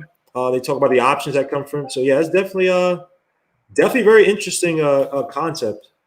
And the thing is, someone said it too, like Fizdale ran only dribble handoffs. Yes, he did, but there was a point in time that first season when Fizdale regressed with the offense, and he actually gave up. You could tell he gave up on trying to run complex stuff. He just did. Like, to me, it's just because that year I was so disappointed in the IQ level of the players that we had. It was mind-blowing how low IQ we had, guys. Like Vonleh played decent defense, but offensively it just wasn't there. Frank wasn't aggressive enough, because the thing about aggression and playing offense is that if I know that you're thinking score, then I could in my mind figure out what you're gonna do, because there'll be times that Frank needs to go straight to the basket and do nothing else but try to draw a foul or whatever. Mm-hmm. He just quit on the play and passed the ball out, and that's not good enough. To your point, Troy, an average NBA player or NBA guard in the East Coast, I did the averages last year, is 17.6 points per game. Frank would never do that. Okay, the closest guard that we have to be an average on that pace was DSJ, because he scored 16 points before in his career and throughout an entire season. 15. Don't give him credit. 15. That's fine. I mean, but he's the closest one because Elfrid Payton can't.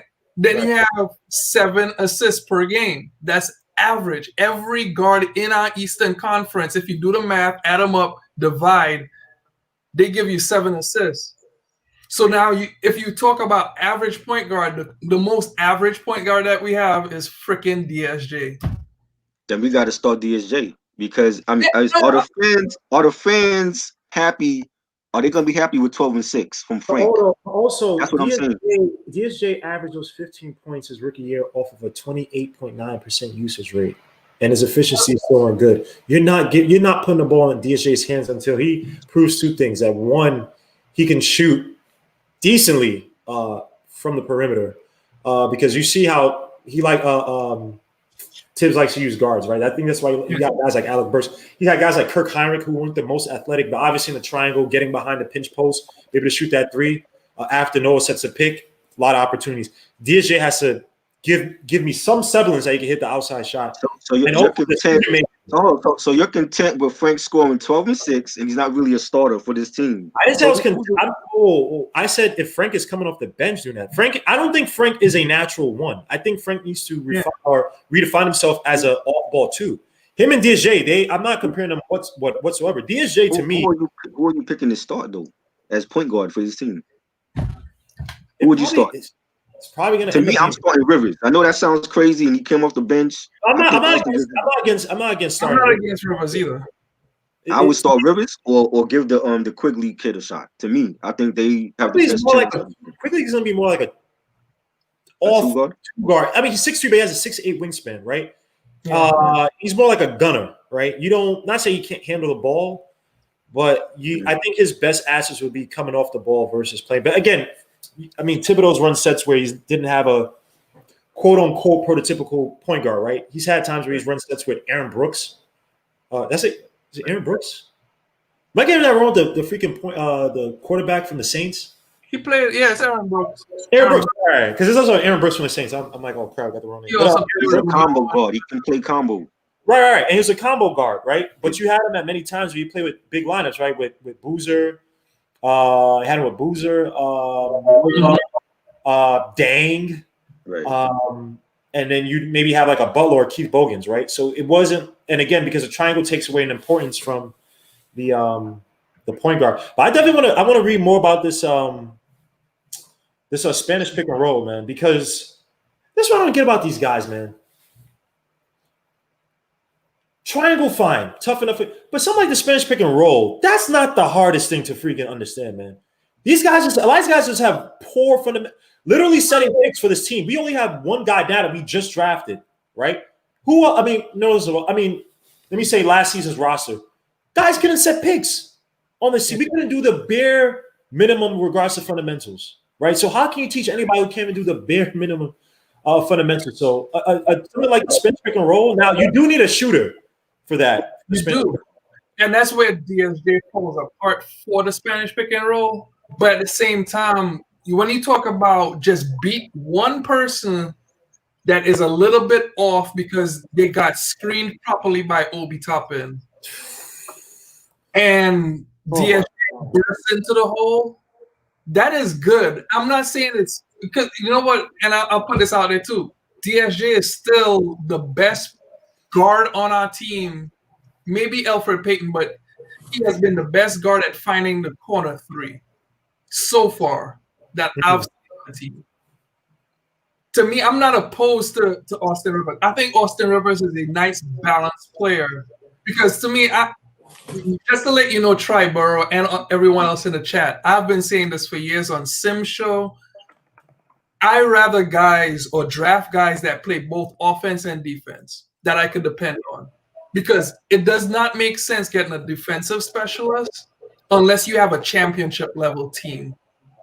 We are too deep in a hole for talent, so we need both. We like what's his name? Kevin Knox is an offensive specialist. He is just supposed to be moving around and shooting. That's it. Right. Really need to get him to rebound more, but that's still asking a guy to do something he's never did.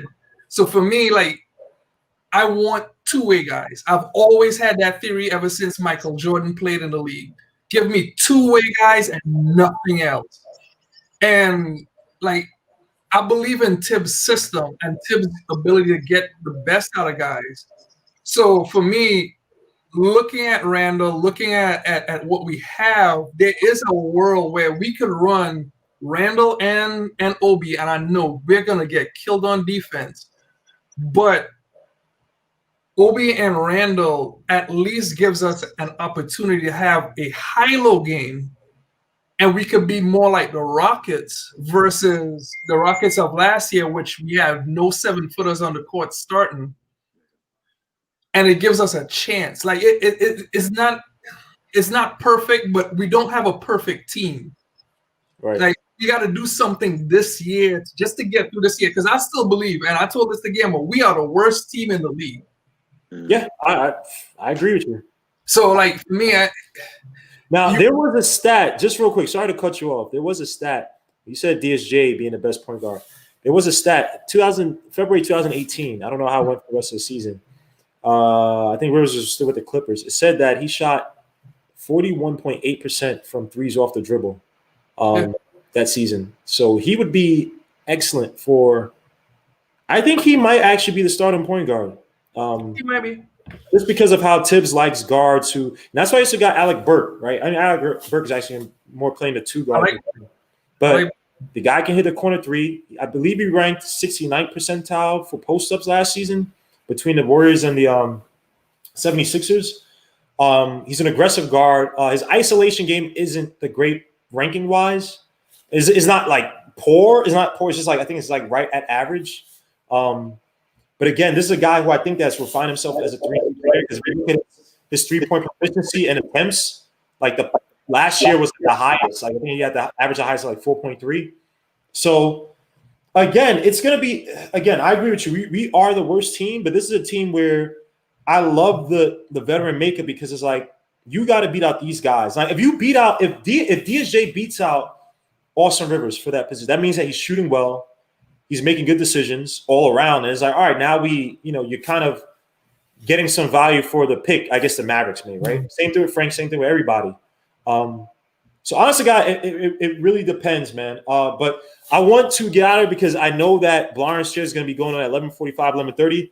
And I want to come there to go in there and argue and fight against people because everybody was scared to come in here tonight to fight against Nick. People talking about, oh, Nick is dumb about Nick is right here. He ain't going nowhere, man. He's Trinity. They don't. The link is right there. I don't understand why people. I put the link so many times, but y'all don't feel comfortable. And I'll let you come in here and I'll let Nick kill you. Nick knows what he's talking about, man. You don't touch Nick. So I'll ask this last thing before we go. I did the Jalen Suggs video, man. And this guy, I got pissed that his coach left him in there, but I might have my eye on somebody new. Again, Cade Cunningham and Jalen Suggs are beasts. But have you seen this boy Josh Christopher from Arizona State? I heard about him. I hadn't watched him yet, but Nick, I'll say this: if I'm putting this right now on it, go watch this game and tell me if you don't see Donovan Mitchell. That's all I'm saying. Go watch this game and tell me if you do. This draft is stupid. I know it's it doesn't make sense. Like. I want to try to chime in on this because, bro, I said since last year I've been waiting on this draft. Like I wasn't even caring because, and I talk to Gamble all the time, and I've talked about how good this draft is since last year, and I've known because of the people that I listen to that this draft was going to be good since 2 years ago. Like the podcast I listened to, they didn't even care about Zion. They looked at Zion and they were like, Zion is tremendous. But that 2021 draft, let's focus on that.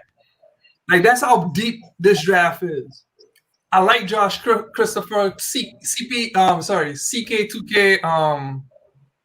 He brought up Josh Christopher and I hadn't really looked at him, but I need to. And it's just, to me, like this of all years to tank, this is the year to tank.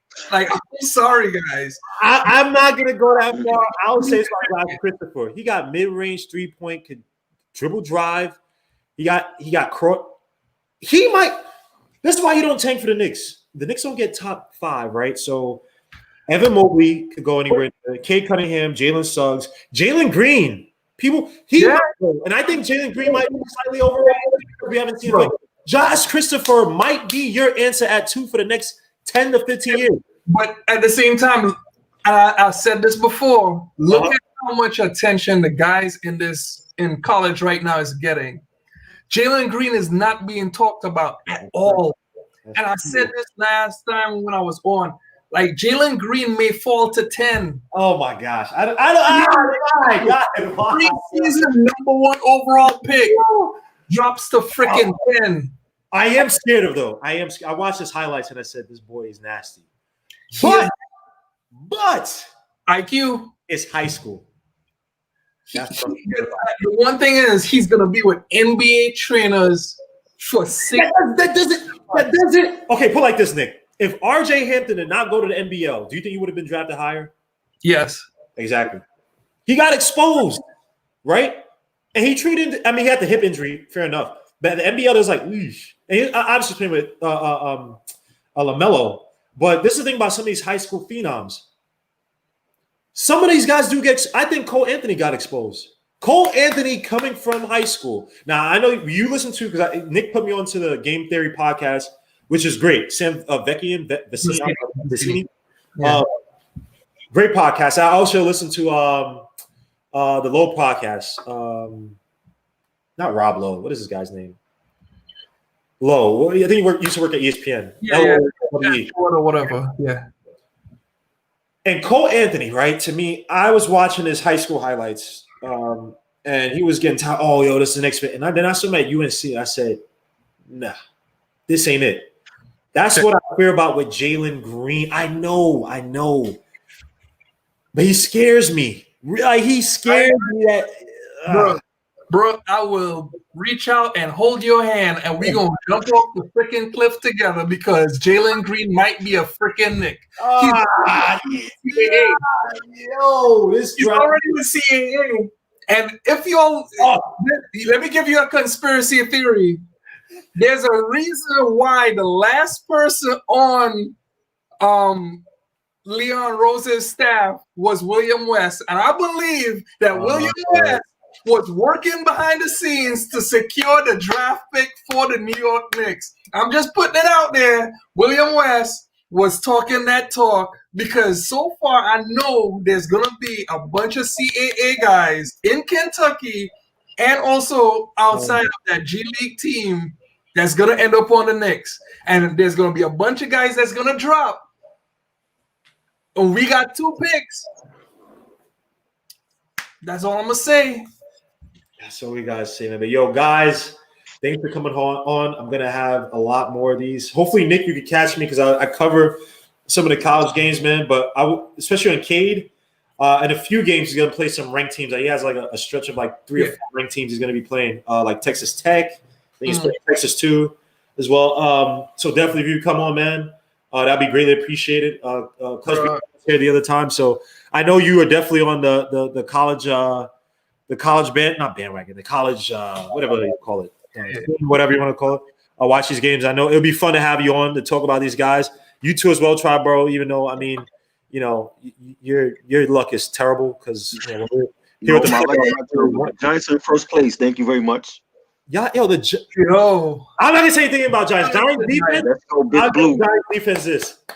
Let's go, Knicks. You guys are the luckiest team in the crappiest division, man. But yo, salute to you guys, man. I'm gonna be on Blind Stairs. It's coming on about 25 minutes. 25 minutes. Yeah, man. Salute to you guys. God bless.